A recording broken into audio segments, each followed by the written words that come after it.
দূত পাঠাবেন তাদেরকে বোঝানোর জন্য উনি কেন আসছেন, মক্কা দখল করার জন্য আসেননি, কোনো ক্ষতি করবেন না, শুধু উমরা করবেন। এই খবরের জন্য তিনি কুরাইশদের কাছে পাঠালেন খেরাস ইবনে উমাইয়া আল খুজাই রাদিয়াল্লাহু আনহু। ওনার উটে করে তিনি গেলেন মক্কায়।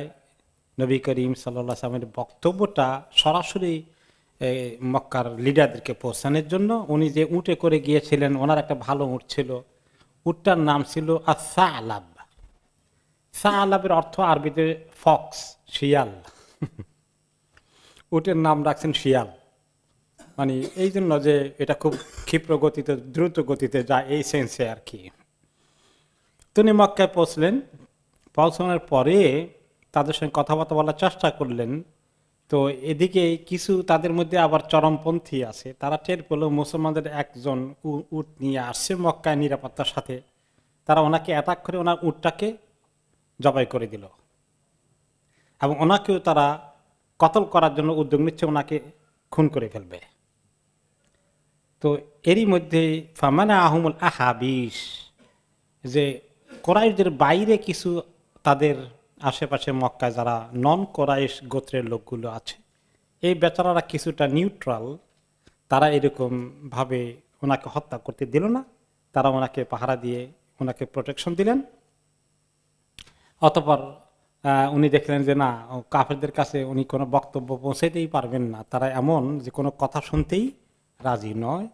তো নন কোরাইশ লোকেরা কোনো রকম ওনাকে মক্কা থেকে বের করে আবার হুদায়বিয়ার দিকে নিরাপত্তার সাথে পার করে দিল। কাজেই এই মিশনটা ব্যর্থ হয়ে গেল, তাদেরকে তিনি কথা বলতে পারলেন না। রাসূলুল্লাহ সাল্লাল্লাহু আলাইহি ওয়াসাল্লাম চিন্তা করলেন এখন কি করা যায়।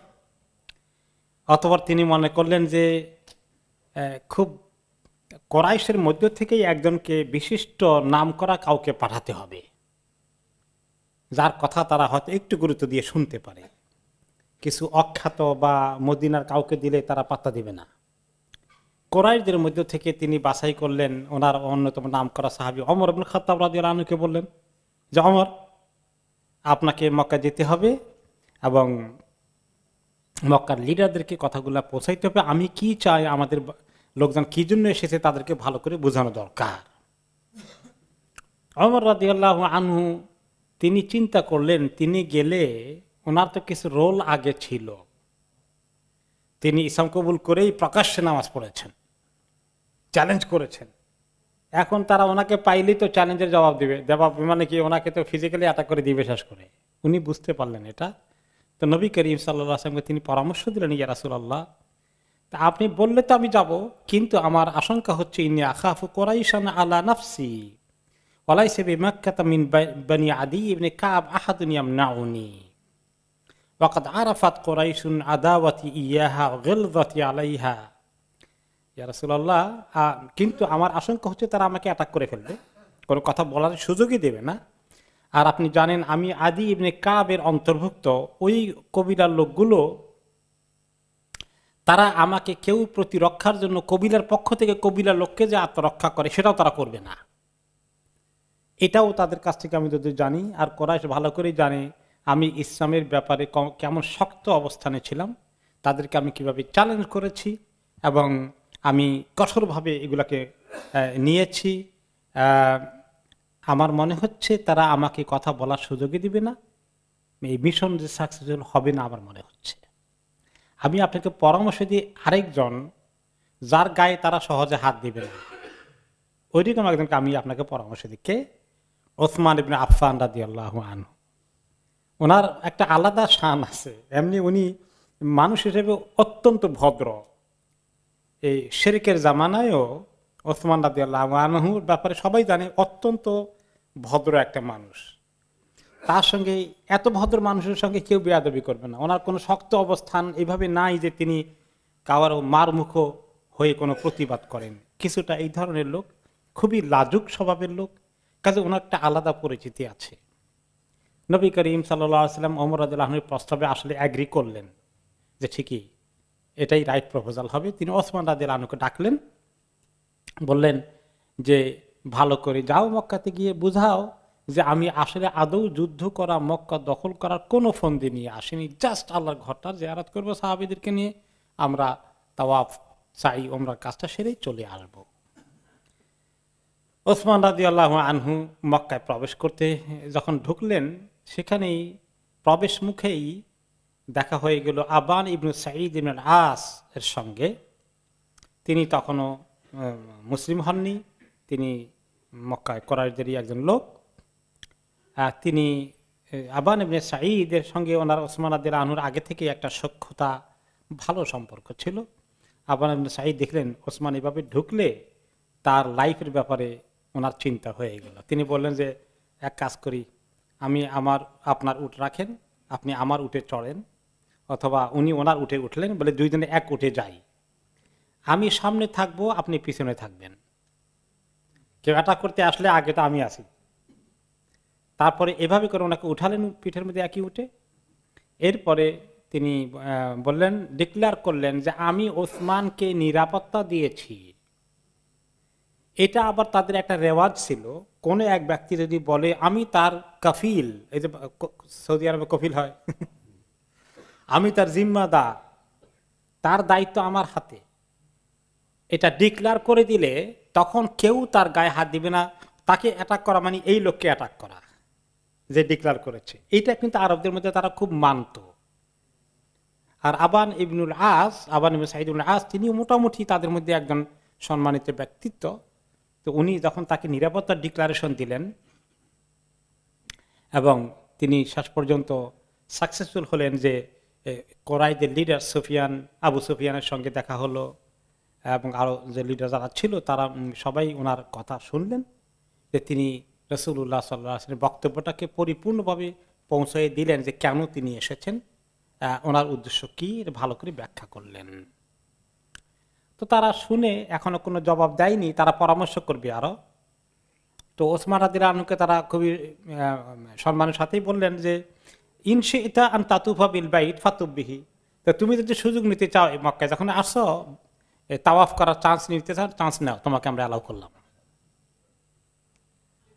তো ওসমান রাদিয়াল্লাহু আনহু বললেন, মা কুনতু লিআফআলা হাত্তা ইয়াতুফা বিহি রাসূলুল্লাহ সাল্লাল্লাহু আলাইহি সাল্লাম, নবী করিম সাল্লাল্লাহু আলাইহি সাল্লাম তাওয়াফ করবেন না আর আমি তাওয়াফ করব, এটা আমি পারবো না। উনি করলে তাহলে আমি করতাম। ওনার ফিলিংটা দেখছেন না? সুবহানাল্লাহ, যে রাসূলুল্লাহ সাল্লাল্লাহু আলাইহি সাল্লাম আসছেন এত আরজু করে, উনি করবেন আর আমি করব, এটা কেমন হয়? তো তারা ওনাকে কিছু বললো না।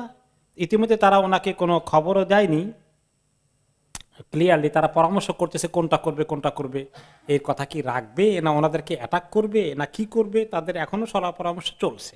কিন্তু তারা ওনার কাছ থেকে বক্তব্য শুনলেন, একটা জিনিস ক্লিয়ার হয়ে গেল তাদের কাছে, আর কোনো সন্দেহ থাকলো না, অবিশ্বাস থাকলো না, যে রাসূলুল্লাহ সাল্লাল্লাহু আলাইহি ওয়াসাল্লাম আসলে নির্ভেজাল শুধু ওমরাই করতে এসেছেন, আর কোনো উদ্দেশ্য নাই। এই পয়েন্টটা অন্তত তাদের কাছে ক্লিয়ার হয়েছে, তার ভিত্তিতে তারা সলা পরামর্শ করছে। তো তারা বললো যে তুমি একটু অপেক্ষা করো, আমরা একটা ফয়সালায় যাই, তারপর তোমাকে জানাবো ইয়েস নো কোনটা করি না করি। তো ইতিমধ্যে এখন ওনা তো যেতে দেরি হয়ে যাচ্ছে, আর উনি তো মোবাইল ফোনে খবর দিতে পারছেন না যে আমি তো একটু পরে আসবো, এখনই আসতে পারতেছি না, এই ফোন তো নাই, যেতে লেট হয়ে যাচ্ছে, কয়েকদিন হয়ে গেল, তারা কোনো জবাব দিচ্ছে না। ইতিমধ্যে মুসলমানরা একটু চিন্তায় পড়ে গেলেন, কি ওসমানকে কতল করে ফেলেছে। আর কেমনে কেমন একটা গুজবর উঠে গেল যে ওসমানকে তারা বোধহয় হত্যা করে ফেলেছে। এই খবরটা মুসলমানদের ক্যাম্পে পৌঁছে গেল। তা আল্লাহ তাআলা নবী করিম সাল্লাল্লাহু আলাইহি সাল্লামকে যতক্ষণ পর্যন্ত খবর না দিবেন, উনি কি গায়েব জানেন নাকি? তিনি তো জানেন না। যারা বলেন নবী করিম সাল্লাল্লাহু আলাইহি ওয়াসাল্লাম আলিমুল গায়ব, এই কথাটা কোন কি ঠিক? কত খামাখায় কি নিয়ে মানুষ লড়াই করে। তিনি জানলে তো বলছেন না ওসমান ঠিক আছে, তোমরা এইগুলো গুজবে বিশ্বাস করো না, তা তো বলেন নাই। বরঞ্চ তিনি নবী করিম সাল্লাল্লাহু আলাইহি ওয়াসাল্লাম সাহাবাদেরকে খবর দিলেন, যে উনিও গুজব শুনলেন। তিনি বলেন লা নাবরাহু হাত্তা নুনাজিজাল কওম, যদি ওসমানকে কতল করা হয়ে থাকে আমরা এখান থেকে মদিনায় যাব না যতক্ষণ এই রক্তের বদলা না নিয়েছি। অতঃপর নবী করিম সাল্লাল্লাহু আলাইহি সাল্লাম সবাইকে ডাকলেন জমায়েত হওয়ার জন্য। জমায়েত হয়ে বললেন যে আমরা এখন এই কথায় সবাই একমত হব, সবাই শপথ করব, প্রতিজ্ঞা করব যে ওসমান রাদিয়াল্লাহু আনহুর রক্তের প্রতিশোধ না নিয়ে আমরা মদিনায় ফেরত যাব না। কে কে রাজি আছো সবাই বায়াত করো, শপথ করো। এখন তিনি শপথ করতে গিয়ে সবাইকে খবর দিলেন, আর তিনি একটি গাছের নিচে বসছেন, একটু ছায়া আছে, আর সেই গাছের নিচে বসে তিনি শপথ নিচ্ছেন। গাছটা খুব বড় না, একটু ছোটই ছিল। গাছের আবার শাখা ওনার মাথার উপরে পড়ে যাচ্ছিল এমনি করে। তো এক সাহাবী ছিলেন মাকল ইবনে ইয়াসার রাদিয়াল্লাহু আনহু, তিনি ওই গাছের ওই শাখাটাকে, ডালটাকে ওনার মাথা থেকে উঁচু করে এমনি তুলে ধরেছেন, কেটে ফেলেননি, তাহলে তো ছায়া দরকার, ছায়া পাবেন না। তো রাসূলুল্লাহ সাল্লাল্লাহু আলাইহি ওয়াসাল্লাম ছায়াও পাচ্ছেন, আবার মাথার উপরে ওটা চাপ দিয়ে নাই, উনি শূন্য করে ধরে রাখছেন। এরপরে তিনি সাহাবীদেরকে বায়াত নিচ্ছেন। সর্বপ্রথম যিনি বায়াত নিয়েছেন, যে সাহাবী সর্বপ্রথম বায়াত না সৌভাগ্য হয়েছে, তিনি হচ্ছেন আবু সিনান আব্দুল্লাহ ইবনে ওয়াহাব আল আসাদি রাদিয়াল্লাহু আনহু। অতঃপর সাহাবারা একের পর এক বায়াত নিচ্ছেন, কেউ কেউ দলে দলে আসছেন, কেউ কেউ একলা আসছেন, বিভিন্ন জায়গায় ওনারা তো তাঁবুর মধ্যে ছিলেন। ওমর ইবনে খাত্তাব রাদিয়াল্লাহু আনহু, তিনি বায়াতের খবর যখন হচ্ছিল তখন সবাই ওদিকে দৌড় দিচ্ছে, তিনি খবর পান নাই। তিনি ওনার যুদ্ধের বর্ম ঠিকঠাক করতেছেন, কারণ যুদ্ধ করতে হবে এই খবরই তিনি জানেন, যে তারা মুসলমানদেরকে হত্যা যদি করে থাকে আমরা এটার জন্য যুদ্ধ করতে হবে, তাদের প্রতিশোধ নিতে। তো এই অবস্থা থাকা অবস্থা যখন তিনি দেখলেন যে সবাই নবী করিম সাল্লাল্লাহু আলাইহি ওয়াসাল্লামের দিকে দৌড় দিচ্ছে কোনো খবর, তিনি বললেন কি খবর হচ্ছে? তুমি ওনার ছেলে আব্দুল্লাহ ইবনে ওমর রাদিয়াল্লাহু আনহুকে পাঠালেন, যা বাবা খবর নিয়ে আসা, কি হচ্ছে দেখাও। তো ওখানে এসে দেখলেন আব্দুল্লাহ ইবনে ওমর, যে সবাই তো বায়াত নিচ্ছে, শপথ করছে। তো আব্দুল্লাহ ইবনে ওমর নিজেও শপথ নিয়ে ফেললেন, নিয়ে বাবাকে বললেন। এরপরে সবাই, তিনিও আসলেন ওমর রাদিয়াল্লাহু আনহু, তখন তিনিও বায়াত করলেন। এরপরে আরেকজন সাহাবী, ওনার নাম হচ্ছে সালামা ইবনে আকওয়া রাদিয়াল্লাহু আনহু। তিনি একজন বীর, খুবই বড় সাহসী বীর যোদ্ধা ছিলেন। উনি 3 বার বায়াত করেছেন।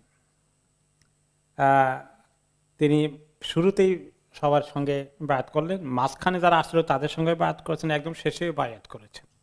তো নবী করিম সাল্লাল্লাহু আলাইহি ওয়াসাল্লাম ওনাকে 3 বার বায়াত করিয়েছেন। কারণ কি? এটার ব্যাখ্যা অনেক মুহাদ্দিসিন কেরাম বলেছেন যে তিনি খুব সাহসী ছিলেন, যোদ্ধা ছিলেন। এইরকম লোকের অবস্থান, ভূমিকা যুদ্ধের মধ্যে খুব দরকার। এই জন্য নবী করিম সাল্লাল্লাহু আলাইহি ওয়াসাল্লাম ওনাকে 3 বার বায়াত করিয়েছেন, যাতে ওনার এই বীর যোদ্ধাটা যেন ঠিক মতো সেখানে তার রোল প্লে করে, এটা কনফার্ম হওয়ার জন্য। ওকে, তো উনি নিজে বলেন আমি তো বায়াত করলাম, তারপর নবী করিম সাল্লাল্লাহু আলাইহি ওয়াসাল্লাম দ্বিতীয়বার আমাকে বলতেছেন ভাই সালামা আবার বায়াত করো। আমি বললাম বায়াতুকা ইয়া রাসূলুল্লাহ, আমি তো অলরেডি বায়াত করে ফেলেছি। ফি আউয়ালিন নাস, প্রথম দফায় যারা আসলে তাদের সঙ্গেই করে ফেলেছি। ক্বালা সাল্লাল্লাহু আলাইহি ওয়াসাল্লাম ওয়া আইদান, তিনি বললেন আবার করো। তা আবার করলাম। তারপরে আবার হয়ে গেছে, আবার লোকরা আসছে, আমি এক সাইডে দুলে বসছি। তিনি বলে একলা বসে আছে কেন, ওখানে আসো, এই গ্রুপে জয়েন করো। এভাবে 3 বার আমাকে তিনি বায়াত করালেন। অন্য রায়াতে আসছে যে তৃতীয়বার তিনি বলেন আলা তুবাইয়ুনিয়া সালামা, সালামা বায়াত করবে না? কুলতু কাদ বায়াতুকা রাসূলুল্লাহ ফি আউয়ালিন নাস ওয়া ফি আওসাতিন নাস, আমি তো প্রথম গ্রুপের সঙ্গে করছি, মাঝখানে গ্রুপের সঙ্গে করছি। তিনি বলেন ওয়াইদান, থার্ড টাইমে বলে যে এবারও করো আবার। তারপরে আমি বায়াত করলাম। এরপরে নবী করিম সাল্লাল্লাহু আলাইহি ওয়াসাল্লাম আমাকে একটা যুদ্ধের সামগ্রী আমার হাতে দিলেন, যে এগুলা রাখো তোমার কাছে। ওনাকে স্পেশালি এগুলা রাখতে দিলেন, যে এগুলা তোমার কাজে লাগবে যুদ্ধের ময়দানে। এরপরে বায়াত শেষে এগুলো ওই সাহাবীর কথা আসছে, সালামা রাদিয়াল্লাহু আনহু, সালামা ইবনে আকওয়া। কিছুক্ষণ পরে নবী করিম সাল্লাল্লাহু আলাইহি ওয়াসাল্লাম যখন দেখা হলো, তো দেখা যায় ওনার হাতে যেটা দিছিলেন যুদ্ধের অস্ত্র সেটা নাই। তো তখন নবী করিম সাল্লাল্লাহু আলাইহি ওয়াসাল্লাম বলেছে তোমার হাতে যেটা দিলাম সেটা কই? কুলতু ইয়া রাসূলুল্লাহ লাকিয়ানি আম্মি আমিরান আজলান, যে আমার চাচা আমের, উনিও বায়াত করেছেন, তো দেখলেন যে ওনার হাতে কোনো অস্ত্র নাই, আমার হাতে তো ভাঙ্গাচুরা একটা আছে, আপনি যেটা দিচ্ছেন ওইটা ওনাকে দিয়ে দিলাম আমি। ফাআতাইতুহু ইয়াহা, তো এটা শুনে ফাদাহিকা রাসূলুল্লাহ সাল্লাল্লাহু আলাইহি ওয়াসাল্লাম, তো নবী করিম সাল্লাল্লাহু আলাইহি ওয়াসাল্লাম একটু মুস্কি হাসি দিলেন ওনার এই কাজটা দেখে। পরে বললেন ওয়াকালা ইন্নাকা কাল্লাযী ক্বালাল আউয়ালু আল্লাহুম্মা আবগিনি হাবিবান হুয়া আহাব্বু ইলাইয়া মিন নাফসি। তিনি হেসে দিয়ে বললেন যে এক লেখক দোয়া করছিলেন যে আল্লাহ আমাকে এমন একজন ভালো মানুষ মিলিয়ে দেন, দোস্ত মিলিয়ে দেন, মহব্বতের পাত্র মিলিয়ে দেন, যে আমার কাছে আমার জানের থেকেও সে বেশি প্রিয়। তোমরা হলে তুমি তোমার থেকেও তারে বেশি মহব্বত করা মনে হলো। যাই হোক, তিনি আর কিছু বললেন না। এরপরে নবী করিম সাল্লাল্লাহু আলাইহি সাল্লাম তিনি বায়াত যখন করছেন, করতে করতে এক পর্যায়ে তিনি নিজের বাম হাত দিয়ে ডান হাত ধরলেন। ওনার হাত ধরে তোরা বায়াত করতেছিল, তো সব সাহাবীরা শেষ হয়ে গেল, তখন তিনি নিজের বাম হাতটা দিয়া ডান হাত ধরলেন, ধরে বললেন এই হাতটা আমার, এটা ওসমানের হাত, হাত হিয়াদু ওসমান। ওকে, যে এইটা ওসমানের বায়াত আমার হাত দিয়ে করছে, সে যদি বেঁচে থাকে তাহলে তার পক্ষ থেকে বায়াত করে দিলাম। যাতে করে এই কেন এটা করলেন, ওনার জন্য তো বায়াত করা, তো ওনাকে দিয়ে আবার ওনার হাতের বায়াতের দরকার আছে কিনা। কারণ নবী করিম সাল্লাল্লাহু আলাইহি ওয়াসাল্লাম বুঝতে পেরেছেন আজকে যারা বায়াত করবে তাদের পরম সৌভাগ্যশালী তারা হবে। আর ওসমান রাদিয়াল্লাহু আনহু যদি ইন কেস বেঁচে থাকেন, এই সৌভাগ্য থেকে, এই বায়াত থেকে তিনি যেন মাহরুম না হয়ে যান। এবং পরে বোঝা গেছে যে ওসমান রাদিয়াল্লাহু আনহু বেঁচে আছিলেন এবং এই বায়াত আলাদের শানে যে কি আয়াত নাজিল হয়েছে সম্মান করে, নবী করিম সাল্লাল্লাহু আলাইহি ওয়াসাল্লাম সেটা থেকে ওসমান রাদিয়াল্লাহু আনহুকে মিস করাতে চাননি।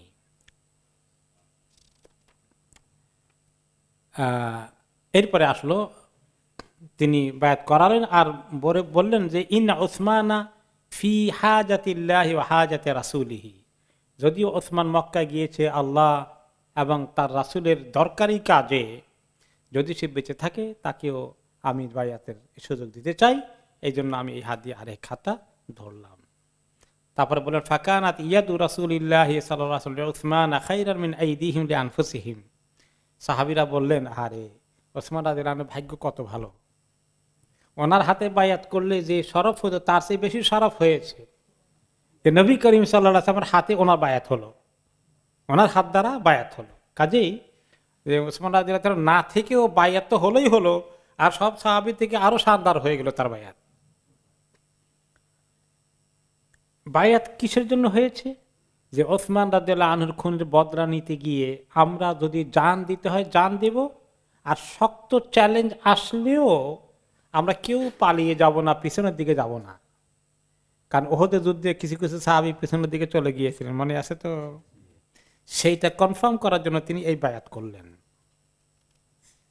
সবাই বায়াত করেছে, যত প্রায় ১,৫০০ মতো আসছিলেন না সাথে ওনার সঙ্গে, সবাই বায়াত করলো, একটা লোক বায়াত করলো না। এই লোকটা কে, তার ঘটনা কি?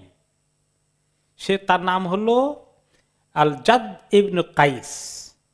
এই একটি লোক, সে আসলে অরিজিনালি সে মুনাফিক, মুসলমানদের দলে এখন আসছে এই তাওয়াফ করার সুযোগ নিতে, উমরা করার সুযোগ নিতে, ভিতরে ভিতরে মুনাফিক, ইসলামকে পছন্দ করে না। তার একটা উট নিয়ে সে আসছিল, যে উটটা একটা লাল উট ছিল, সে একটু বেশ ধনী প্রকৃতির লোক, আর লাল উট তো আরব দেশে সবচেয়ে দামি উট।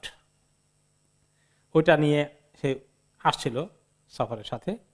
আর যখন বায়াত হচ্ছে সবাই গিয়েছে, সে নিজেকে হাইড করার জন্য উটের পিছনে এমনি করে গুজো হয়েছিল, 4 পায়ের ভিতরে নিচে মাথা গুজিয়ে, যাতে তাকে কেউ না দেখে।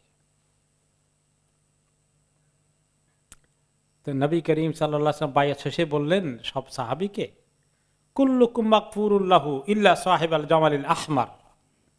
তিনি বললেন তোমাদের সবাইকে আল্লাহ মাফ করে দিয়েছেন যারা বায়াত করেছো, তবে লাল উটওয়ালাকে আল্লাহ মাফ করেন নাই। কারণ সে তো বায়াতে করে নাই, তাকে আল্লাহ মাফ করবেন কেন? তো এক সাহাবী এটা শুনে আফসোস করলেন, আহারে, জাবর ইবনে আব্দুল্লাহ রাদিয়াল্লাহু আনহু চিন্তা করলেন সে তো আমাদের দলেই আসছে, এখন মুনাফিক না নন মুনাফিক এটা তো নবী করিম সাল্লাল্লাহু আলাইহি ওয়াসাল্লাম সবাইকে বলেন না, এই লোকটা মুনাফিক, এটা মুনাফিক, তিনি লিস্ট গোপন রাখেন, তাই না? তো ওই সাহাবী তার জন্য খুব সিম্প্যাথেটিক হয়ে গেলেন, বললেন আহারে এই বেচারা কি উপায় হবে।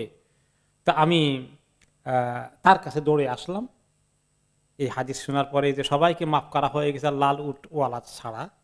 আমি তার কাছে দৌড়ে আসলাম, এসে আল জাদ ইবনে কাইসকে বললাম, তাআলা ইস্তাগফির লাকা রাসূলুল্লাহ সাল্লাল্লাহু আলাইহি ওয়াসাল্লাম, তুমি তো বায়াত নাও নাই, আহারে কত বড় ক্ষতিগ্রস্ত হয়ে গেল, এখন সময় আছে, জলদি করে আসো, রাসূলুল্লাহ সাল্লাল্লাহু আলাইহি ওয়াসাল্লামের কাছে তুমি বায়াত করে ফেলো বা ওনার কাছে মাফ চাও, তিনি তোমাকে তোমার জন্য আল্লাহ তাআলার কাছে মাফ চেয়ে নিবেন। আশা করা যায় তুমি এই সুযোগটা মিস করবে না, তোমার কপাল পুড়ে যাবে, তাহলে আসো।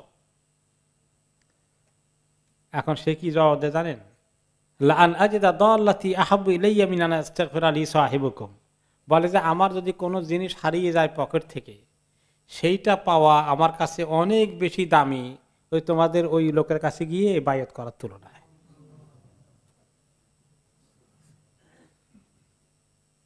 আর কি একটা তার হারিয়েও গেছিল, তখন সে খুঁজতেছে ওটা, আর খোঁজা অবস্থায় ওই সাহাবী জাবর ইবনে আব্দুল্লাহ গিয়ে বললেন এই খবরটা। তখন সে বলে আর আমি একটা জিনিস খুঁজতেছি, ওয়াকানা রাজুলান ইয়ানশুদু দাল্লাতাল্লাহু, সে কি একটা হারিয়ে গেছিল ওটা খুঁজতেছিল, বলে যে আমার এটা বেশি দরকার তোমার বায়াত করার থেকে।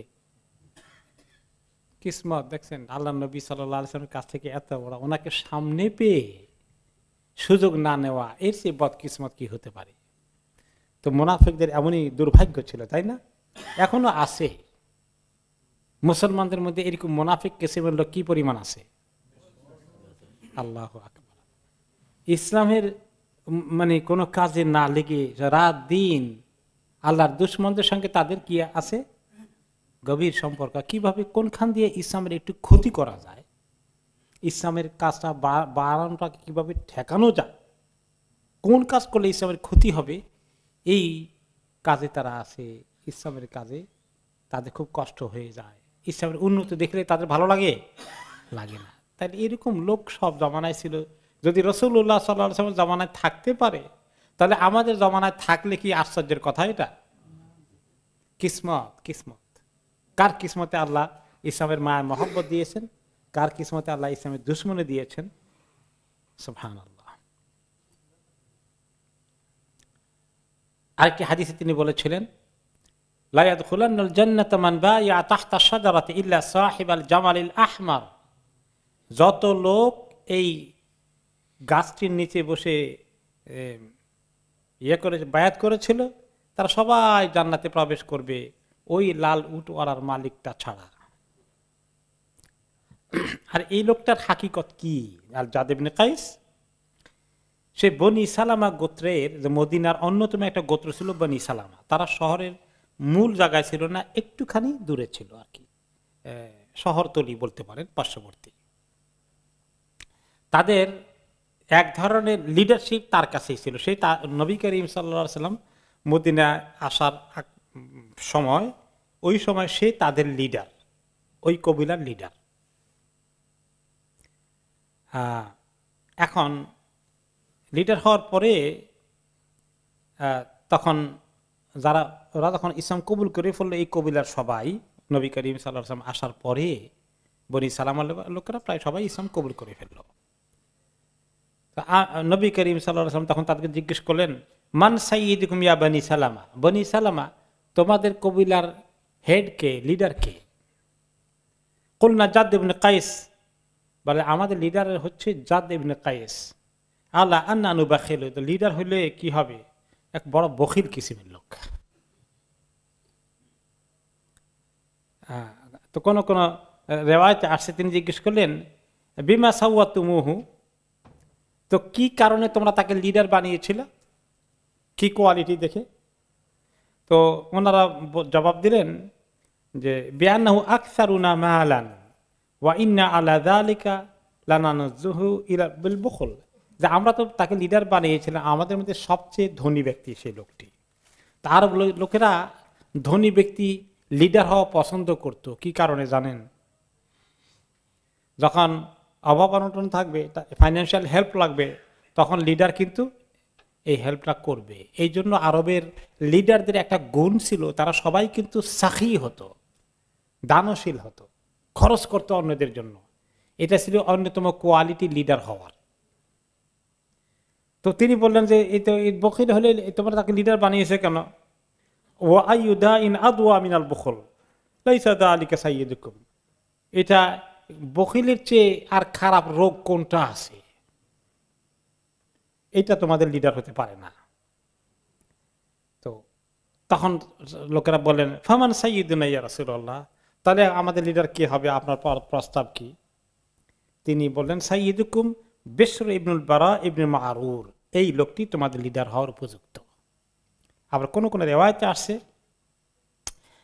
তোমাদের সাইয়্যিদ হলো সাইয়্যিদুকুম আমর ইবনুল জামুহ, আরেকজন সাহাবী তার নাম প্রস্তাব করলেন, তিনি হচ্ছেন আমর ইবনুল জামুহ। দুইটা রেওয়ায়েত আসছে। এটা নিয়ে ওলামা এখানে আলোচনা করে বলেছেন যে এক পর্যায়ে বিশর ইবনে আল বারা উনি কোন এক যুদ্ধে ইন্তেকাল হয়ে যায়, শহীদ হয়ে যান। তারপরে নবী করিম সাল্লাল্লাহু আলাইহি ওয়াসাল্লাম আমর ইবনে জামুহকে প্রপোজ করেছিলেন লিডার হিসাবে। কাজে এভাবে দুটো হাদিসের মধ্যে কন্ট্রাডিকশন দূর করা যেতে পারে। যাই হোক, এখানে আমরা দেখলাম যারা লিডার হবেন কোনো জায়গায় তাদের একটু কি লাগবে, তারা একটু বদান্যতা, দানশীল, একটু ব্রড মাইন্ডেড, ছোট মনা লোকেরা লিডার হওয়া কি ভালো? মনের দিক থেকেও ছোট, হাত খরচের দিক থেকেও ছোট, এইরকম লোক লিডার হলে উম্মতের কপাল পড়ে। বড় লিডার হোক ছোট লিডার হোক, তাহলে যাদেরকে দায়িত্ব পালন করতে হয়, দায়িত্বশীল হয়, লিডারশিপ যাদের অর্জন কাঁধে এসে পড়ে, তাদের মনটাকে বড় করতে হয়, দিলটাকে বড় করতে হয়, অনেক জায়গা থাকতে হয়, ক্ষমা করতে হয়, বড় মনের অধিকার হতে হয়। বড় মন আর ছোট মন এটা চিনেন? সবাই আমরা চিনি। উনি খুব বড় মনের অধিকারী আর লোকটা ছোট মনের অধিকারী, বলে না লোকেরা? আরেকটা বলে বড় লোক, আরেকটা বলে ছোট লোক। এই লোকটা খুবই ছোট লোক। কি বুঝেন এর দ্বারা? বখিল, তারপরে আপনার তার আচার ব্যবহার লেনদেন একেবারে নিচুমনা। এরকম লোক লিডার হয়ে গেলে ওই জমানার লোকগুলোর কপাল পড়ে। এটা আমরা এখান থেকে শিখলাম। নবী করিম সাল্লাল্লাহু আলাইহি ওয়াসাল্লাম পছন্দ করেছেন লিডারশিপ হিসাবে বড় মনের, উদার হস্তের, উদার মনের লোককে। ওকে, এরপরে আমরা আসি যে নবী করিম সাল্লাল্লাহু আলাইহি ওয়াসাল্লাম অনেক সুন্দর সুন্দর হাদিস বললেন বাইয়াতে রিদওয়ান আলাদের বিষয়ে। তিনি আরো বলেন, লা ইয়াদখুলুন নার আহাদুন মিমান বায়া তাহতা শাজারা, কেউই জাহান্নামে যাবে না যারা এই বাইয়াতে রিদওয়ান এই গাছের নিচে শপথ করেছিলেন, কেউ জাহান্নামে যাবে না।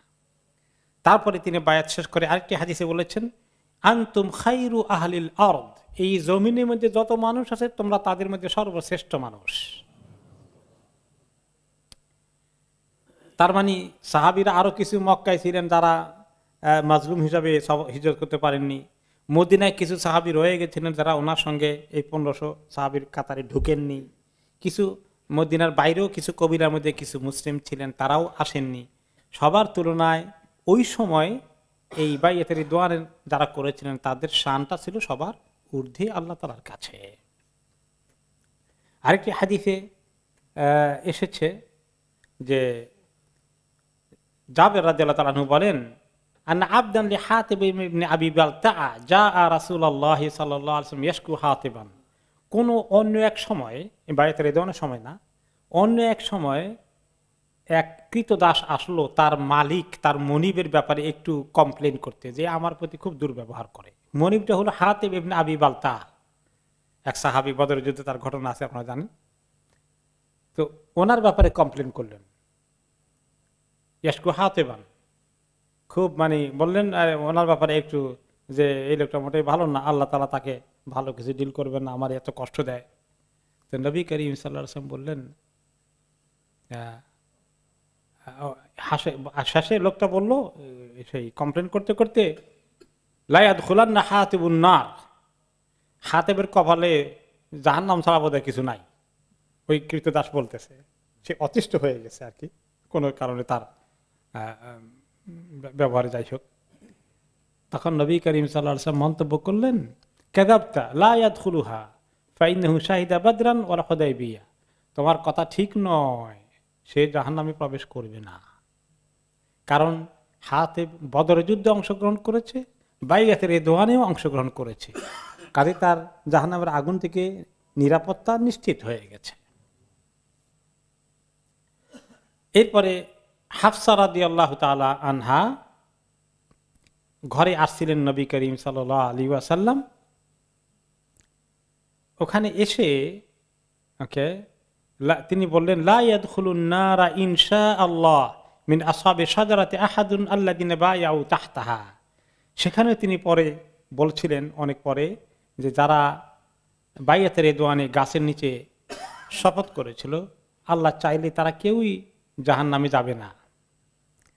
হাফসা রাদিয়াল্লাহু তাআলা আনহা বললেন বালা, তিনি একটু বললেন যে কিছু কিছু আছে ওখানে দুই একজনের খবর আছে যারা তো জাহান্নাম থেকে বাঁচতে পারবে না মনে হয়। উনি এইরকম একটা কারো ব্যাপারে ওনার নেগেটিভিটি ছিল আর কি, কিছু নেগেটিভ জিনিস ওনার কাছে হয়তো বা ছিল,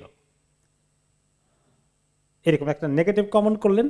তখন নবী করিম সাল্লাল্লাহু আলাইহি সাল্লাম বললেন, হাফসা রাদিয়াল্লাহু আনহা ওনার পক্ষে নবী করিম সাল্লাল্লাহু আলাইহি ওয়াসাল্লাম যখন বললেন ফান্তাহারাহা, না এমন মন্তব্য করো না, যারা বাইয়াত রিদওয়ান করেছে যেই হোক তাদের নেগেটিভ মন্তব্য করা যাবে না। তখন হাফসা রাদিয়াল্লাহু আনহা মোটামুটি উনিও তো আলেমা, কোরআন জানেন, তিনি বললেন যে আল্লাহ না বলছেন ওয়া ইম মিনকুম ইল্লা ওয়ারিদুহা, তো সবাই যখন জাহান্নামের উপরে দিয়ে জান্নাতে যাবে ওই জাহান্নামের উপরে দিয়ে তো ক্রস করা লাগবে, কারণ আল্লাহ তাআলা তো বলছে শুধু হাতেবের ব্যাপারে না, ওনার বক্তব্য ছিল যে ওয়া ইম মিনকুম ইল্লা ওয়ারিদুহা, আল্লাহ যে বলছেন সবাইকেই জাহান্নামের উপরে দিয়ে যাইতে হবে। এখন জাহান্নামের উপরে দিয়ে গেলে তো বিপদ আছে, পড়ে যায় কিনা, আর জাহান্নামের গরমে ধরে কিনা, আগুন লাগে কিনা। তো এইটা যখন আয়াত বললেন তখন রাসূলুল্লাহ সাল্লাল্লাহু আলাইহি ওয়াসাল্লাম বললেন এই আয়াতের প্রথম অংশ পড়েছ, শেষের অংশ কি আছে? সুম্মা নুনাজ্জিল্লাযিনা তাকাউ ওয়া নাযারু যালিমিনা ফিহা জাসিয়া, এই সবাই যাবে জাহান্নামের উপরে দিয়া ব্রিজ ক্রস করে। আল্লাহ তো পরে বলছেন যে আমি যারা মুত্তাকি তাকওয়া অর্জন করেছে তাদেরকে আমি নাজাত দিয়ে দেব, আর যারা জালেম কিসিমের লোক নিজেদের উপর জুলুম করেছে, গুনাহ করে, শিরক করেছে, অন্যকে কষ্ট দিয়েছে, তাদেরকে উপর করে জাহান্নামে ফেলে দেওয়া হবে।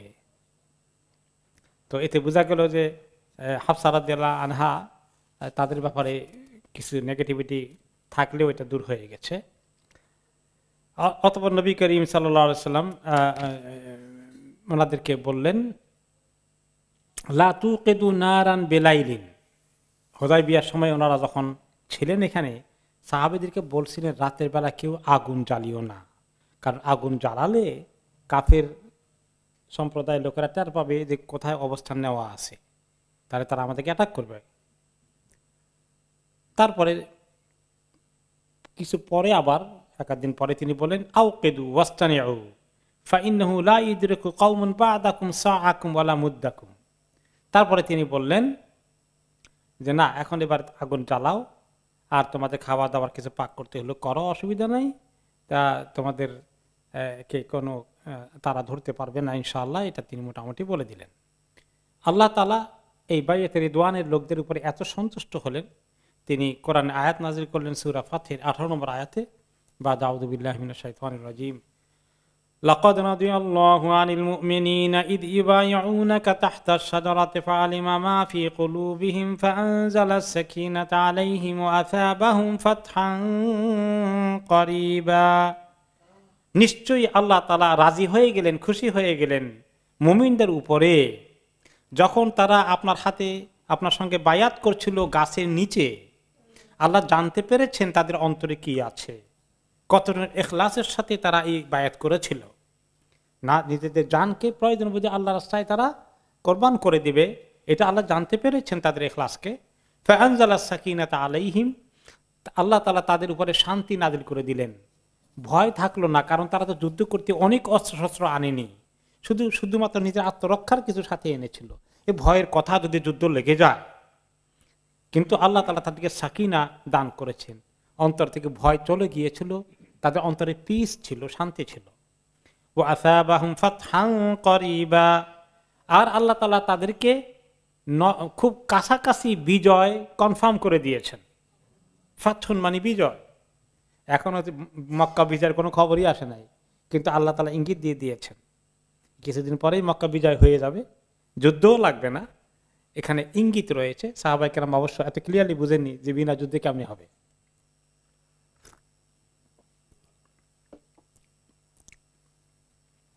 এরপরে যে গাছের নিচে ওনারা বায়াত করেছিলেন, গাছটা গেল কই? এই গাছের ব্যাপারে ওকে হাদিস এসেছে যে নবী করিম সাল্লাল্লাহু আলাইহি ওয়াসাল্লাম এর ইন্তেকালের পরে কিছু লোক ওই গাছের কাছে গিয়ে এখন চিন্তা করলো যে ওইখানে এত বরকত আছে, অনেকে নামাজ পড়া শুরু করে দিল। এই যে এখন ওই যে মক্কা মদিনায় তা জাবালে থাওর গিয়েই ওই জায়গায় নামাজ পড়ে। হ্যাঁ, এরকম কিছু লোক করা শুরু করে দিল। তো ওমর রাদিয়াল্লাহু তাআলা আনহু ওনার খেলাফতের সময় তিনি নাফেকে পাঠালেন এবং সাদারাতের দোয়ানকে। তিনি বললেন যে কিছু লোক নাফে রেওয়ায়াত করলেন যে নবী ওমর রাদিয়াল্লাহু তাআলা আনহু কিছু লোককে পাঠিয়ে ওই গাছটাকে একেবারে মূল উৎপাটন করার জন্য ওখান থেকে উঠাই ফেলানোর জন্য পাঠিয়ে দিলেন।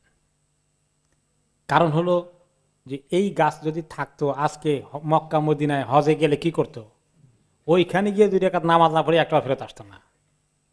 তো এটা উম্মতের মধ্যে কিছু খাসলত আছে, সব জমানাই ছিল, যে আসলটা না নিয়ে ওই জায়গার মধ্যে ওই পাথরের মধ্যে কি বরকত আছে ওটা খোঁজার চেষ্টা করে, ওয়ালের মধ্যে কি আছে। এইরকম এই জন্য এখন বিভিন্ন জায়গায় মাজার কেন্দ্রিক যা হয়। তো নবী করিম সাল্লাল্লাহু আলাইহি ওয়াসাল্লামের হাতের ওই গাছ যদি এখনো থাকতো, মাজার তুলনায় এটার দাম কয়শো গুণ বেশি হতো। কিভাবে এখানে গিয়া এই ধরনের গাছ কেন্দ্রিক গাছ পূজা হয়ে যেত হয়তো বা, নাউজুবিল্লাহ।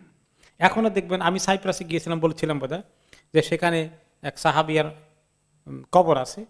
সেই কবরে আশেপাশে যত গাছ আছে বোধহয় কয়েক হাজার লটকানো আছে ওই গাছের মধ্যে, বিভিন্ন মাকসুদ হাসিল হওয়ার জন্য লটকে রাখছে, একদম ভর্তি হয়ে আছে প্লাস্টিকের কি দিয়া এটা লটকে রাখছে।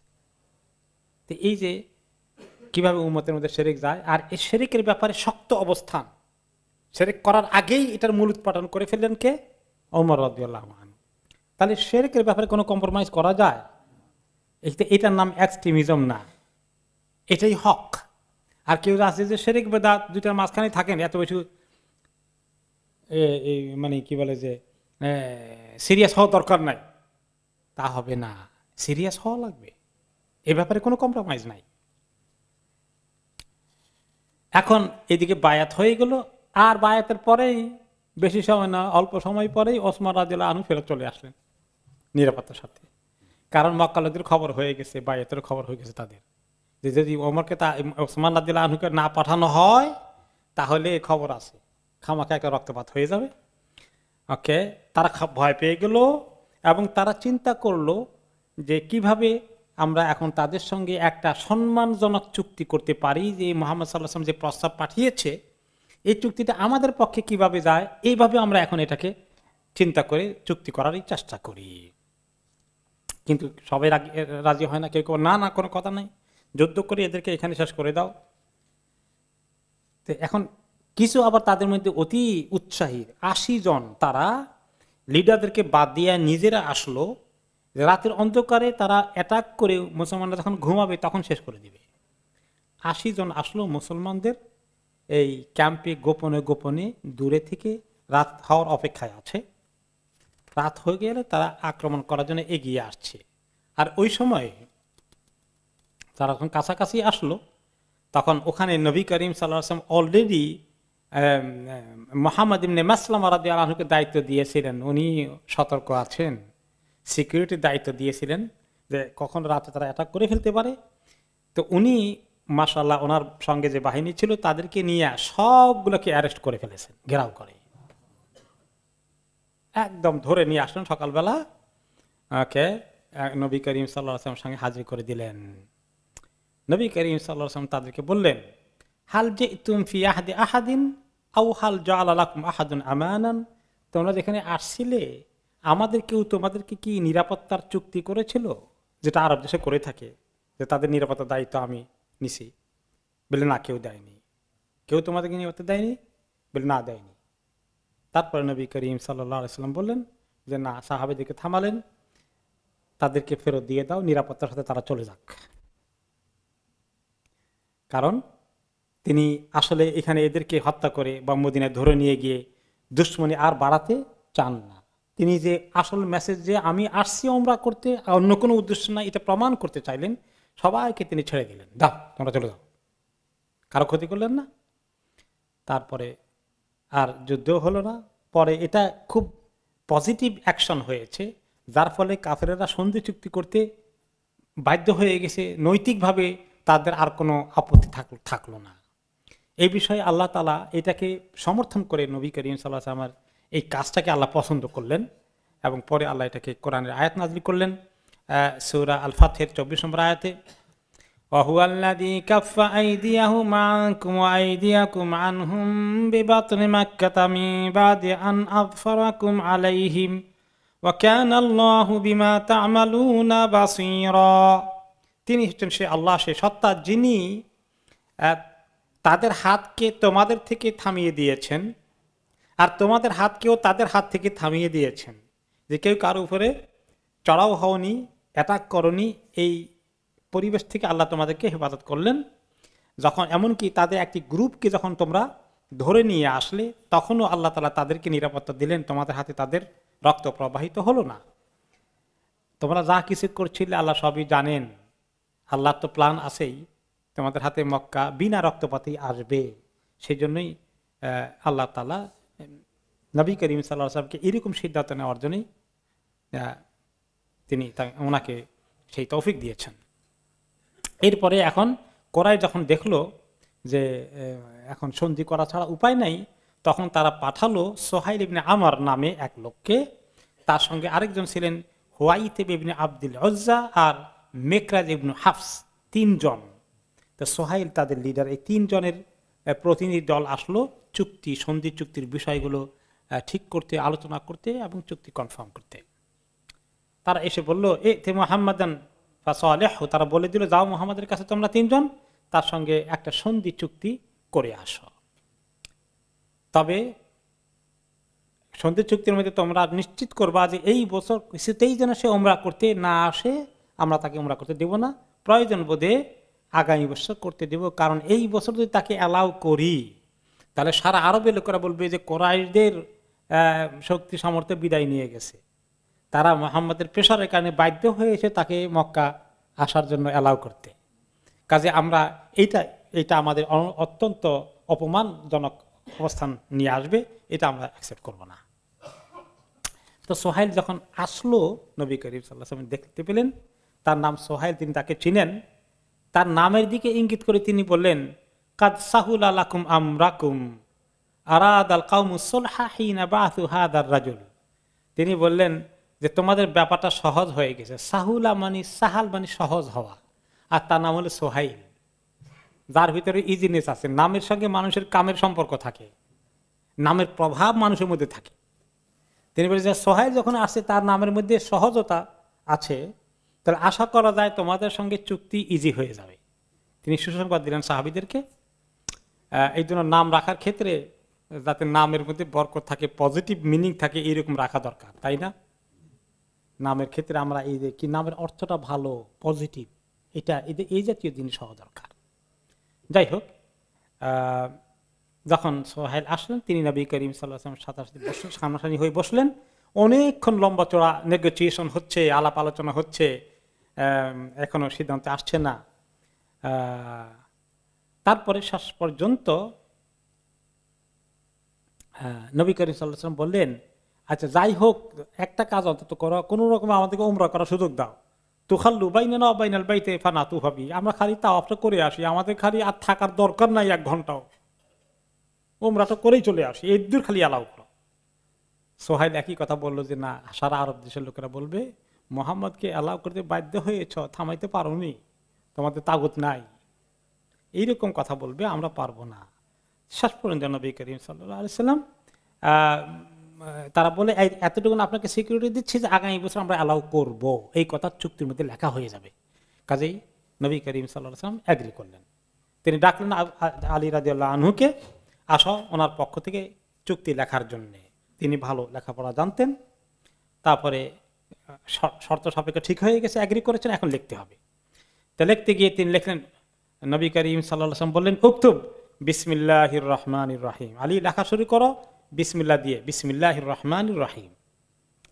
সোহাইল বলল রহমান কি জিনিস? আমার রহমান ফাওয়াল্লাহি মা আদরি মা হিয়া, রহমান কি জিনিস এটা তো বুঝলাম না। তারা আল্লাহকে রহমান হিসেবে চিনে না, এই নামটা তাদের কাছে অপরিচিত।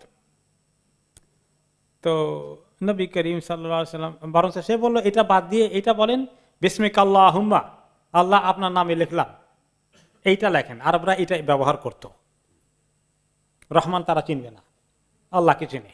আচ্ছা ঠিক আছে। তো কিন্তু মুসলমানরা বললেন আল্লাহি লা নাকতুবুহা ইল্লা বিসমিল্লাহির রহমানির রহিম। মুসলমানরা কয়েকজন যারা পাশে ছিলেন সবাই সমস্যারে বললেন নো ওয়ে, আল্লাহর কসম বিসমিল্লাহির রহমানির রহিম ছাড়া লেখা হবে না। নবী করিম সাল্লাল্লাহু আলাইহি ওয়াসাল্লাম দেখলেন যে সন্ধি করতে হবে, এটা নিয়ে ভেজাল বাড়ায় লাভ নেই। বিচক্ষণ নেতা হিসেবে তিনি বললেন উক্তুব বিসমিকা আল্লাহুম্মা, লেখো, ওকে আলী লেখো বিসমিকা আল্লাহুম্মা। তারপরে নবী করিম সাল্লাল্লাহু আলাইহি ওয়াসাল্লাম বললেন এবার লেখো হাদা মা কাদা আলাইহি মুহাম্মাদুন রাসূলুল্লাহ সুহাইল ইবনে আমর, যে এই চুক্তিটা মুহাম্মদ সাল্লাল্লাহু আলাইহি ওয়াসাল্লামের সঙ্গে রাসূলুল্লাহ মুহাম্মদ রাসূলুল্লাহর সাথে সুহাইল ইবনে আমরের এই চুক্তি কথাবার্তা ফাইনাল হলো নিম্ন শর্তগুলোতে। এখন সে বলল সোহাইল ওয়াল্লাহি লাউ কুন্না না'লামু আন্নাকা রাসূলুল্লাহ মা সাদাদনাকা আনিল বাইতি ওয়ালা কাতালনাকা। আল্লাহর কসম, এইটা আমরা যদি স্বীকারই করতাম আপনি আল্লাহর রাসূল, তাহলে এই আপনার ঘর আল্লাহর ঘরের জিয়ারত করতে আপনাকে বাধা দিতাম কেন, আর আপনার সঙ্গে আমাদের যুদ্ধই বা হতো কেন, এটাই যদি আমরা মেনে নেই। কাজে এটা হবে না। ওয়ালাকিন উক্তুব ইসমা ইসমা আবিকা, শুধু লিখতে হবে মুহাম্মদ ইবনে আব্দুল্লাহ, আপনার নাম আপনার বাবার নাম, এই নামে হবে আপনার পরিচয়, রাসূলুল্লাহ চলবে না। নবী করিম সাল্লাল্লাহু আলাইহি ওয়াসাল্লাম বলেন আল্লাহি ইন্নী লা রাসূলুল্লাহ ওয়া ইন কাযাবতুমুনি, আল্লাহর কসম আমি আল্লাহর রাসূল, তোমরা যদি অবিশ্বাস করো তাতে কিছুই আসে যায় না। ওকে লে আলী উমহ, আলী এটা মুছে দাও, মুহাম্মদ রাসূলুল্লাহ কথা কেটে দাও, ইবনে আব্দুল্লাহ বসাই দাও। ফাকালা আলী লা ওয়াল্লাহি লা আমহা, আল্লাহর কসম এটা আমি মুছবো না। কেমনে মুছবো আমি, আপনি আল্লাহর রাসূলকে তো আমি কেমনে মুছি আমার হাতে। নবী করিম সাল্লাল্লাহু আলাইহি ওয়াসাল্লাম বলেন আরিনি মাকানহা, কোন জায়গা এটা আমাকে দেখাই দাও। নবী করিম সাল্লাল্লাহু আলাইহি ওয়াসাল্লাম পড়তে পারেননি, কারণ তিনি পড়তে পারতেন না, লিখতে পারতেন না। আল্লাহ তাআলা ওনাকে পড়ালেখা, দুনিয়ার পড়ালেখা থেকে আল্লাহ তাআলা ওনাকে হেফাজত কি কারণে করেছেন, কারণ তারা বলেছে অলরেডি তিনি কোরআন বানায় বানায় আনেন আর বলেন যে কোরআন নাজিল হয়েছে।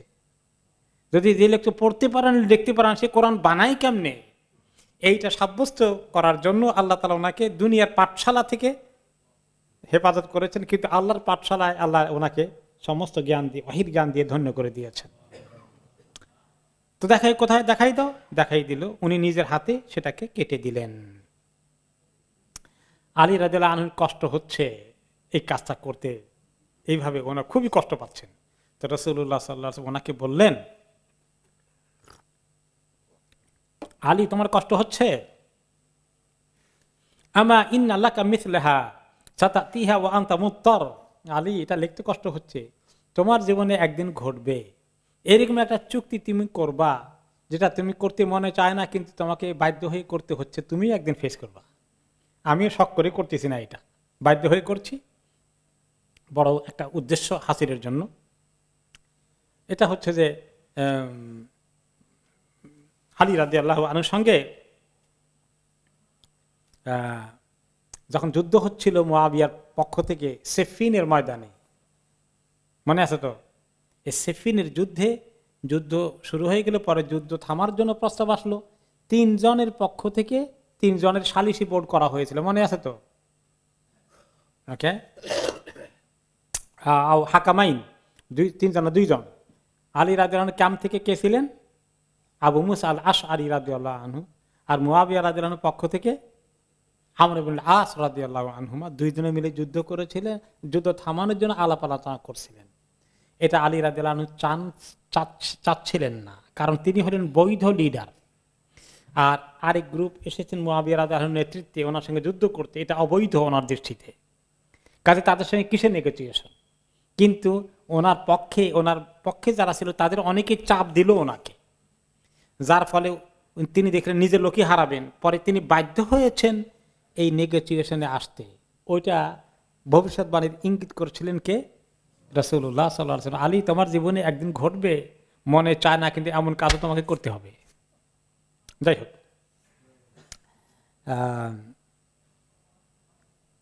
অতঃপর 2 কপি করা হয়ে গেল, চুক্তি লেখা হয়ে গেল। এবং এক কপি থাকলো রাসূলুল্লাহ সাল্লাল্লাহু আলাইহি ওয়াসাল্লামের কাছে, আরেক কপি নিয়ে গেল কাফেররা তাদের সর্দারদের কাছে। কি কি চুক্তি ছিল কুইকলি আমরা বলি। এক নম্বর ছিল এই বছর মুহাম্মদ সাল্লাল্লাহু আলাইহি সাল্লাম লা ইয়াদখুলু মক্কা, মক্কা প্রবেশ করবেন না, মদিনায় চলে যাবেন। আগামী বছর তাদেরকে এখানে থাকতে দেওয়া হবে, আসতে দেওয়া হবে ওমরা করতে, এবং সেখানে তারা 3 দিন থাকবেন, এর বেশি না। এবং তাদের সঙ্গে শুধুমাত্র আত্মরক্ষার যে সামান্য অস্ত্র থাকে এগুলো নিয়ে আসতে পারবেন, এর চেয়ে বেশি না। আর কুরাইশরা তাদেরকে ওমরা করতে কোনো বাধা দেবে না, 1 নম্বর। 2 নম্বর হলো ওয়াদুল হারবে বাইনা তরফাইনে 10 সিনিন, 10 বছরের জন্য দুই পক্ষের মধ্যে যুদ্ধ নয়, শান্তি, এই চুক্তি হয়ে গেল। 10 বছরের জন্য আমরা কেউ কাউকে অ্যাটাক করব না। ইয়ামানু ফিহিন নাস ওয়া ইয়াকুফু বা'দুহুম আন বা'দ, সবাই সেখানে নিরাপত্তার পরিবেশ তৈরি করবে, কেউ কাউকে অ্যাটাক করবে না, কোনো পক্ষ কোনো পক্ষকে। 3 নম্বর মান আহাব্বান ইয়াদখুলা ফি আখদি মুহাম্মাদিন সাল্লাল্লাহু আলাইহি ওয়াসাল্লাম আহাদি দাখালা ফি, যে ব্যক্তি চায় আমাদের আশেপাশের বাইরে যে অন্য কবিলাগুলো কে মুহাম্মাদের সঙ্গে তার গ্রুপে যোগ দিবে, তার পক্ষে থাকবে, কে কুরাইশদের পক্ষে থাকবে, এইটা তাদেরকে আমরা স্বাধীনতা দেব, অধিকার দেব। যারা এই দলে যোগ দেবে তাদের এলাই হবে, তাদের সঙ্গে মৈত্রী চুক্তি করবে, আর আমাদেরকে যারা পছন্দ করে তারা আমাদের সঙ্গে মৈত্রী চুক্তি করবে, এবং আমরা এটা অ্যালাউ করবে একে অপরকে, এবং তারা চুক্তি করবে তারা আমাদের মতোই আমাদের পক্ষ থেকে নিরাপত্তা পাবে। আপনার সঙ্গে যারা চুক্তি করবে আপনার পক্ষ থেকে তারা নিরাপত্তা পাবে। আপনার উপরে অ্যাটাক হলে তাদের উপরে অ্যাটাক, তাদের উপরে অ্যাটাক হলে আপনার উপরে অ্যাটাক। আর আমাদের কোনো মিত্রদের সঙ্গে যদি আপনারা অ্যাটাক করেন তাহলে আমাদের উপরে অ্যাটাক করা হয়েছে এরকম মনে করা হবে। এই চুক্তি গেল 3 নম্বরে। 4 নম্বরে হলো যে যে ব্যক্তি মুহাম্মাদের কাছে আসলো মক্কা থেকে ইসলাম কবুল করে, তার পিতামাতা তাকে অ্যালাউ করেন, সে পালিয়ে হিজরত করে চলে এসেছে, তাকে কুরাইশদের কাছে ফেরত পাঠিয়ে দিতে হবে। আর যদি মুহাম্মাদের কাছে কেউ আসে, মুহাম্মাদের কোনো লোক যদি মক্কায় আসে পালিয়ে, তার কাছে মুহাম্মদ ডিমান্ড করে যে আমার লোক ফেরত দাও, সেটা আমরা দেব না। তাদের এখানে এক পাল্লা তারা উপরের দিকে নিল। নবী করিম সাল্লাল্লাহু আলাইহি ওয়াসাল্লাম সেটা এগ্রি করলেন, কিন্তু এই চুক্তিটা মুসলমানদের মানতে খুব কষ্ট হয়েছে। কি কষ্ট হয়েছে তার কাহিনী পরে আসবে। 5 নম্বর হলো যে আমরা শুধু যুদ্ধই করব না একে অপরের বিরুদ্ধে, দুই গ্রুপ একে অপর থেকে সব কিছুর ব্যাপারে কোনো অবস্থাতেই কোনো ধরনের ক্ষতি করার, কোনো ধরনের চক্রান্ত করার, এগুলো দুইটাই থেকে আমরা উভয় বিরত থাকব। এই 5টি শর্তে চুক্তি হয়ে গেল। চুক্তি করা অবস্থাতেই, ওই অবস্থায় এই সোহাইল যে চুক্তি করছে, লিড করছে, তার ছেলে আবু জান্দাল মক্কা থেকে ভেগে তাকে বন্দী অবস্থা শৃঙ্খলা সহকারে দৌড়ে মদিনায় পৌঁছে গেছে চুক্তি অবস্থাতেই। এখন তাকে দেখে সে এসে মুসলমানদেরকে জানে তারা এখানে আসছে, তিনি চিন্তা করলেন যে আমি কোনো রকমে হুদাইবিয়া গেলে, হুদাইবিয়া মক্কার কাছে, আমি ওনাদের ক্যাম্পে চলে গেলে তাদের সঙ্গে আমি মদিনায় পার হয়ে যাব, আমাকে হিজরত করতে দেওয়া হচ্ছিল না, এখান থেকে শৃঙ্খল বন্দী করে রাখা হয়েছে। তিনি ইসলাম কবুল করেছেন, বাবা তো কাফেরদের লিডার সোহাইল, তাকে অনেক অত্যাচার করেছে, নির্যাতন করেছে। তিনি সুযোগ পেয়ে মনে করলেন আমি এখন চলে যাই, আমি মুহাম্মদ সাল্লাল্লাহু আলাইহি ওয়াসাল্লামের বাহিনীর সঙ্গে যোগ দেই মদিনায় চলে যাওয়ার জন্য। সোহাইল যখন দেখলো তার ছেলে আবু জন্দল চলে এসেছে, সে তার ছেলেকে চেহারা মারলো এক থাপ্পড়, এবং তারপরে ছেলের কাপড় চোপড় টান দিল, নিয়ে মুহাম্মদ সাল্লাল্লাহু আলাইহি ওয়াসাল্লাম সামনে এসে বলল, ইয়া মুহাম্মদ হাদা আউয়ালু মা উকাদিকা আলাইহি আন তারুদ্দা ইলাইহি, এই চুক্তির প্রথম কাজে এসে গেছে, এখন আপনার চুক্তি অনুযায়ী তাকে আমার কাছে ফেরত দিয়ে দিতে হবে, আপনি তাকে অ্যাকসেপ্ট করে মদিনা নিতে পারবেন না। কি পরীক্ষা পড়ে রাসূলুল্লাহ সাল্লাল্লাহু আলাইহি ওয়াসাল্লাম, তিনি বললেন ইন্না লাম নাকতুল কিতাবা বাদ, আরে কেবল তো চিঠিপত্র লেখা হচ্ছে, চুক্তি তো এখনো সিগনেচার হয় নাই, ফাইনাল হয় নাই। তার আগের ঘটনা এটা, চুক্তি কার্যকরী হবে সিগনেচার হওয়ার পরে। সোহাইল বলে ফাআল্লাহি ইদান লাম উসালিহকা আলা শাইইন আবাদান, আমাকে যদি তাকে এখন ফেরত না দেন আপনার সঙ্গে কোনো চুক্তি হবে না। আমাদের আজানের সময় হয়ে গেছে। এই ঘটনা কোয়াইট ইন্টারেস্টিং, আমরা আগামী সপ্তাহে শুনি, ঠিক আছে।